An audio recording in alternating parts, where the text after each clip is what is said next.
Hi, welcome to The Best You, brought to you by Woodlands Online and Memorial Hermann the Woodlands Medical Center.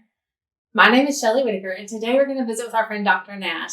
He is with Progressive Pain and Rehabilitation here in the Woodlands, and you need to come by and see him if you guys are experiencing some of those chronic pains that we're going to talk about today, and you can kind of let us know what we need to do. But September is Pain Management Awareness Month, so That's tell right. us a little bit about what does that even mean?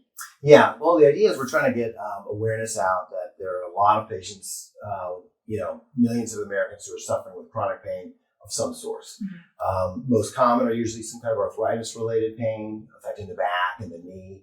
But the reality is there's all kinds of injuries that can cause chronic pain. There's headaches, there's different conditions like fibromyalgia, there's autoimmune conditions like rheumatoid arthritis, and psoriatic arthritis. So there's a lot of folks who are suffering and they haven't really got full management and they haven't had good care, and they may not know where to go or what to do about it. Yeah. So tell me, I know there are so many treatments now beyond just taking medication. So I guess first question I have for you is, when do I know that I am someone that the over-the-counter medications are not working for me? That's my clue that I need to seek you? Absolutely. Yeah. That's a good clue. When you are kind of, following directions and you're using over-the-counter medications, you may be using creams and topical gels and getting massages, whatever kind of treatments conservative that you've gone through, and you've made changes, modified maybe the way you're eating and so forth, and it's not working. That's a good clue to come in and to see us or to see your doctor. Yeah. So, and I know so many people are concerned about the opioid crisis that we face in the nation, but I know that there are so many options in pain management that does not involve opioids. So what are some of those treatments that you offer that help with that, managing people's pain? Absolutely, yeah. So one of the most exciting developments has been the explosive field of regenerative medicine. That's what we're most excited about, and that involves a lot of things. There's treatments that have been around for almost 30 years, such as platelet-rich plasma, where you can draw the patient's blood and spin it down and use the platelet's ability to initiate a healing response. There are amniotic fluid donated products that have growth factors. There is stem cell treatments that are available where the patient can have stem cells from their body harvested and then placed in the areas. So that's a big, big field, because now we have the chance to, unlike corticosteroids or steroid shots where you just kind of, some people call it a Band-Aid because it's usually short-term relief. Now we have a chance to reduce pain and then actually improve the condition of the tissue if it's cartilage or bone or joint. Right. We also have exciting development of new modalities. Modalities meaning electrical treatments, magnetic treatments, radio frequency, laser. So there's a lot of stuff that has been around for a while, but they haven't really perfected how it works. And so low-level laser therapy, for example, they've been around now. It's gotten to where there's a lot of data that shows it is quite effective. We have M-Sculpt, which is a kind of well known as a med spa device, but it actually has been shown to help build muscle and burn fat, and that can play a role in rehabilitation. Electromagnetic field is another area where, applied to a certain area of the body, can increase blood flow and then increase mitochondrial, kind of the powerhouse of the cell. We can increase that activity. So these are all things that will help reduce inflammation, improve blood supply, which tends to reduce pain. And so to kind of overcome that inflammatory cascade that happens, and patients are just in some level of pain all the time.